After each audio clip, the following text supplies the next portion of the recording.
جماله حسنت جميع خصاله صلوا عليه وآله. قابل قدر علماء کرام، صحابہ رسول صلی اللہ علیہ وسلم، تمام حاضرین عزیز وقار اور محترم جناب حاجی عبدالرحمان صاحب، اللہ رب العالمین ہم سب کی حاضری اور حاجی صاحب کی اس کاوش کو اپنی بارگاہ میں اعزاز پذیرائی عطا فرمائے.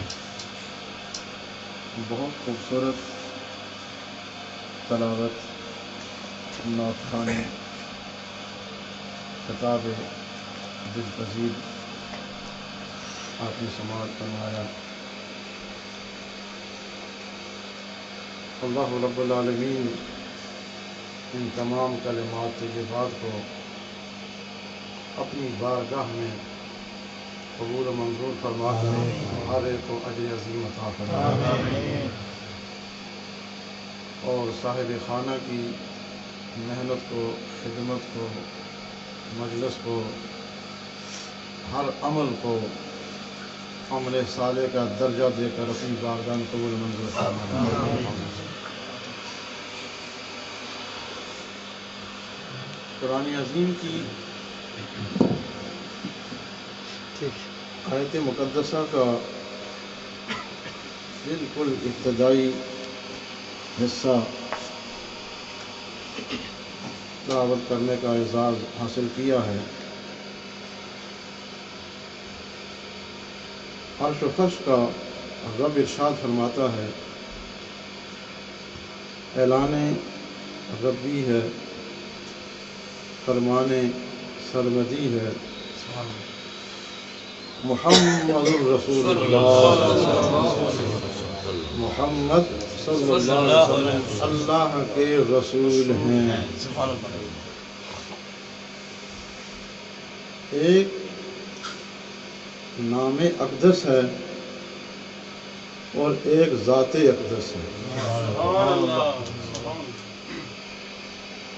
نام بھی با کمال ہے اور ذات بھی با کمال ہے. نام میں بھی حسن و جمال ہے اور ذات میں بھی حسن و جمال ہے. نام بھی بے نظیر و بے مثال ہے اور ذات بھی بے نظیر و بے مثال ہے. نام بھی دلکش ہے اور ذات بھی دلکش ہے. نام بھی دلربا ہے اور ذات بھی دلربا ہے. نام میں بھی کمالات ہیں اور ذات اقدس میں بھی کمالات ہیں. نام بھی عظیم النظیر ہے، ذات بھی عظیم النظیر ہے. نام بھی محبوب ہے، ذات بھی محبوب ہے. نام بھی مقبول ہے اور ذات بھی محبوب ہے. نام بھی پسندیدہ ہے اور ذات بھی پسندیدہ ہے.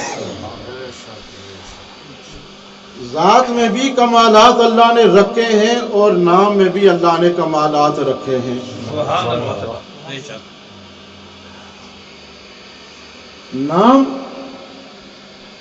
محمد صلی اللہ علیہ وسلم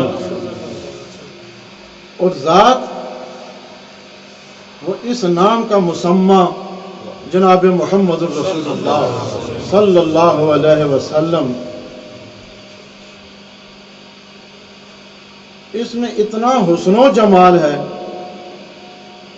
کہ اللہ رب العالمین نے جس طرح انبیاء کی جماعت میں، رسولوں کی جماعت میں سے محبوبیت کے لیے سید الکائنات صلی اللہ علیہ وسلم کا انتخاب فرمایا، اسی طرح اللہ رب العالمین نے ساری انسانیت میں سے محبوب کے صحابہ کا انتخاب فرمایا. فرمایا کہ میرا نبی بھی بے مثال، میرے محبوب کا نام بھی بے مثال ہے، ان کو اللہ رب العالمین نے ان کے قلوب و اذہان میں یہ بات ڈال دی، کوئی نام کی بات کرتا ہے، کوئی ذات کی بات کرتا ہے۔ کسی نے قلم اٹھایا، آگے انہوں نے اقوال مصطفیٰ، احادیث مصطفیٰ، قول مصطفیٰ، عمل مصطفیٰ، ان کو جمع کیا، ترتیب دیا، احادیث کو جمع کیا، ملفوظات اقدس کو جمع کیا۔ آگے محدثین آئے، انہوں نے ان کو یکجا کر کے کسی نے ایک حدیث کو صحیح کہا، کسی نے ایک حدیث کو حسن لذات ہی کہا، کسی نے حسن لغیر ہی کہا، مختلف درجات میں تقسیم ہو گئے۔ بعض محدثین کے اللہ نے یہ فریضہ ان کے سپرد کر دیا کہ تم میرے محبوب کے اقوال کو جمع کرو، بعض کی اللہ نے یہ ذمہ داری سونپ دی کہ میرے محبوب کے جو احادیث اقوال جمع ہو گئے تم ان کی شرح کرتے چلے جاؤ۔ کسی نے قلم اٹھایا تو نام پر لکھنا شروع ہو گیا، کسی نے صرفی تحقیق کی، کسی نے نحوی تحقیق کی، کسی نے فضائل بیان کیے، کسی نے کمالات بیان کیے۔ پھر کچھ کی ذمہ داری یہ سونپی گئی کہ یہ تو نام کے فضائل لکھ رہے ہیں کہ جس کا نام محمد ہوگا وہ سیدھا جنت میں جائے گا اور اس کو عزت و قدر و منزلت کی نگاہ سے دیکھا جائے گا۔ کسی کی ذمہ داری یہ لگائی کہ میرے محبوب کے اقوال کو جمع کر دیا گیا، حدیث کو جمع کر دیا گیا، تم ان کی تشریح کرتے رہو۔ ایک محدث کا نام امام بخاری کی صورت میں ظاہر ہوا، امام مسلم کی صورت میں ظاہر ہوا، ان کی شرح کرنے والے ابن حجر کی ذات سامنے آتی ہے، بخاری کی شرح کرتے ہوئے ملا علی قاری کی ذات مشکات شرح مشکات سامنے آتی ہے۔ ہر شارح نے نبی پاک کے احادیث کو بیان کرنا شروع کر دیا۔ کسی نے شعر کی صورت میں ذات مصطفیٰ کو بیان کیا، کسی نے ذات مصطفیٰ کو اشعار کی صورت میں بیان کیا، کسی نے نام کو اشعار کی صورت میں بیان کر دیا، کسی نے سیرت کو اپنایا، کسی نے ذات کو اپنایا، کسی نے رخ مصطفیٰ پر قلم اٹھایا، کسی نے نام پر قلم اٹھایا، کسی نے سماعت پر قلم اٹھایا، کسی نے دندان مبارک پر قلم اٹھایا، کسی نے عقل مصطفیٰ کو بیان کیا، کسی نے ذات مصطفیٰ کو بیان کیا، کسی نے سیرت کو بیان کیا، کسی نبی کھاتے کیسے تھے، نبی چلتے کیسے تھے، نبی بولتے کیسے تھے، نبی کی نشست کیسی تھی، نبی کی گفتگو کیسے تھی، کلام کیسا تھا، اخلاق کیسا تھا، کردار کیسا تھا، صورت کیسی تھی، سیرت کیسی تھی، اپنوں سے تعلق کیسے تھا، دشمنوں سے تعلق کیسے تھا اور دوستوں سے تعلق کیسے تھا، صبح کا کیا معمول تھا، رات کا کیا معمول تھا، دن کے وقت کیا معمول تھا، رات کے پچھلے پہر کا کیا معمول تھا۔ کسی نے قلم اٹھا تو غزوات کو لکھنا شروع کر دیا، میرے نبی نے اس غزوہ میں یہ کمال دکھایا، کسی نے کہا اس غزوہ میں شریک ہو کر یہ معجزہ سامنے آیا۔ ہر ایک نے قلم اٹھایا، قلم اٹھاتے آج تک قلم اٹھا کر لکھنے والے لکھنے آئے اور قیامت تک یہ لکھتے رہیں گے، مگر آج تک کوئی نہیں کہہ سکا ہم نے ذات مصطفیٰ کے کمالات پر مکمل کتاب لکھ دی۔ ہر ایک یہ بول اٹھا لا يمكن الثناء كما كان حقه بعد خدا بزرگ کوئی قصہ ہے مختصر، کوئی عرش پر ان کی بات کر رہا ہے، کوئی فرش پر ان کی بات کر رہا ہے۔ تکبیر